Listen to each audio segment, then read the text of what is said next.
ఏట్రా సూరిగా ఈ చిన్ను బింది మీద నీకు 10 రూపాయలు కావాలా? ముసలిదానికి జబ్బు చేసింది, మందులు కొనాలి. అరే సూరిగా, సరదాకెవ్వడు ఏ సరుకు తాకట్టెట్టడ్రా. ఇక్కడున్న ప్రతి వస్తువు వెనకాల ఒక కన్నీటి కథ ఉంది. ఇప్పుడు ఈ బిందులు, బకెట్లు ఇటు కదలేటో తెలుసా? అన్ని ఆకలి కథలే. ఈ అండాలు, గుండెలు ఇటు కదలేటో తెలుసా? ఎదిగిన ఆడపిల్లల అత్తోరు ఇళ్ళకి పంపడం, పొరుళ్ళు, పుణ్యాలు, సేమంతాలు కథలు. ఇప్పుడు ఈ తాళిబొట్లు ఉన్నాయి, వీటి కదలేటో తెలుసా? కట్టుకున్నవాడు కన్నం పెట్టో సాగు బతుకుల్లో ఉంటే రచించండి బాబాయ్, అది ప్రాణాలు నిలబెట్టండి బాబాయ్ అని ఏడ్చి మొత్తుకుంటే జాలిపడి ఈ అడ్డం పెట్టుకుని వాళ్ళకి సాయం చేశాను. ఇప్పుడు ఈ చిల్లర మల్లర సామాన్లు తాలూ కథ ఏంటో తెలుసా? అన్ని సారా కథలే. అంతెందుకు ఆ మూలం చూడు,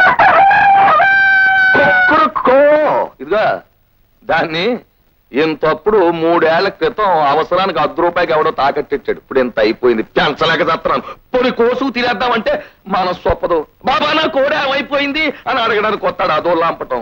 ఒరే నేను జాలిగుండోని కనుక మన ఊరోళ్ళు ఏ జాలికా చెప్పినా నేను వింటున్నాను గాని నా కథని కూడా ఎవడు లేడురా. నీ కథేంటి బాబా?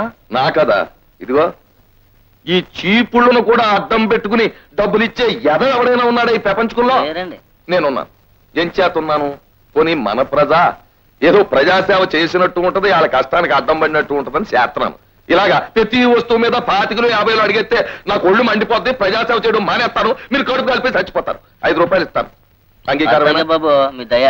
ఇదిగో వడ్డీ 10 రూపాయలు మినాయించుకుని 4:30 సాయంకాలం ఇచ్చేస్తాను, వచ్చి పట్టుకో.